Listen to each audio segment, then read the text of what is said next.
सुल्तान महमूद गजनवी एक बहुत बहादुर और आदिल बादशाह था।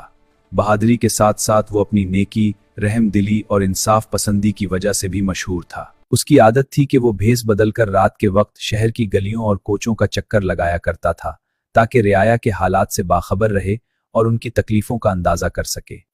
एक रात वो इसी तरह शहर का गश्त करते हुए एक सुनसान और वीरान मकाम पर जा पहुंचा।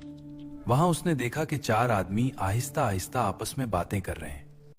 सुल्तान उनके करीब गया और बोला, भाइयों, यहाँ क्या कर रहे हो? उन्होंने बेधड़क जवाब दिया, मियाँ, हम चोर हैं और चोरी के मुतालिक सलाह मशवरा कर रहे हैं। फिर तो तुम मेरे साथी हुए। अगर मुनासिब समझो तो मुझे भी अपने साथ शामिल कर लो। वो कहने लगे, हम किसी को अपने साथ इस वक्त तक शामिल नहीं करते जब तक इसमें कोई खास खूबी ना हो। पहले अपनी खूबी बयान करो, फिर फैसला करेंगे। सुल्तान ने कहा, खूबी तो मुझ में भी है, लेकिन अगर तुम बुरा ना मानो तो पहले तुम अपनी अपनी खूबियां बयान करो, फिर मैं अपनी खूबी बताऊंगा। एक चोर बोला, मेरी खूबी यह है कि मैं सूंघ कर खजाने की जगह मालूम कर लेता हूं, चाहे वो पहाड़ के गार में हो या जमीन के अंदर। दूसरा बोला, मैं जानवरों की बोली समझता हूं। तीसरा बोला, मैं मजबूत से मजबूत ताला बगैर चाबी के खोल सकता हूं।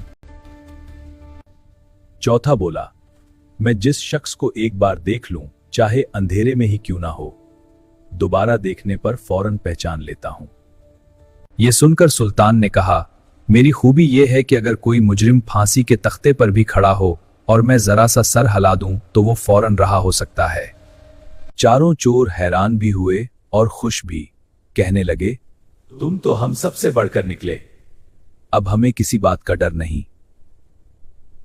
चुनाचे उन्होंने फैसला किया कि आज रात शाही महल में चोरी की जाएगी। रास्ते में एक गली से गुजरते हुए एक कुत्ता भौंका। सुल्तान ने पूछा, ये कुत्ता क्या कह रहा है? जानवरों की बोली समझने वाला चोर बोला, ये कह रहा है कि तुम पांचों में से एक सुल्तान है। भला हम में से कौन सुल्तान हो सकता है? चोर बोला, मालूम नहीं, कुत्ते ने बस इतना ही कहा था।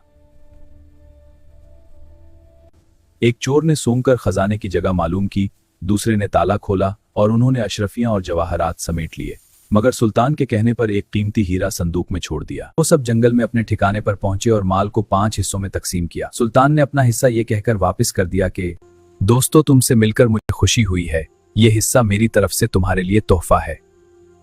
वापस जाने से पहले सुल्तान ने चालाकी से उनके नाम और पत्ते मालूम कर लिए। उधर खजाने का मुहाफिज आया तो देखा कि माल गायब है और सिर्फ एक हीरा बाकी है। उसके दिल में लालच आया और उसने वो हीरा अपनी जेब में डाल लिया, ये सोचकर कि कोई नहीं जानेगा। सुबह इसने सुल्तान को चोरी की खबर दी। सुल्तान ने हुक्म दिया कि शहर के मशहूर चोरों को गिरफ्तार किया जाए। चोरों को दरबार में पेश किया गया। सुल्तान ने पूछा, वो हीरा कहाँ है? सूंघने वाला चोर आगे बढ़ा और बोला, आलाजा, पहले हमारी तलाशी ली जाए ताकि यकीन हो जाए कि हीरा हमारे पास नहीं। तलाशी ली गई, मगर हीरा किसी के पास ना मिला।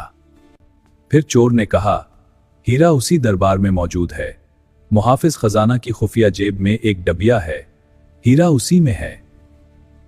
डबिया निकाली गई तो हीरा बरामद हो गया। मुहाफिज का रंग फक हो गया। सुल्तान ने उसे गिरफ्तार करवा दिया और फरमाया, इसे गिरफ्तार करो। फिर सुल्तान ने चोरों की तरफ देखकर मुस्कुराकर कहा, तुम सब आजाद हो। सुल्तान की इस मेहरबानी का चोरों पर गहरा असर हुआ और उन्होंने आइंदा चोरी छोड़कर नेक जिंदगी गुजारने का अहद किया।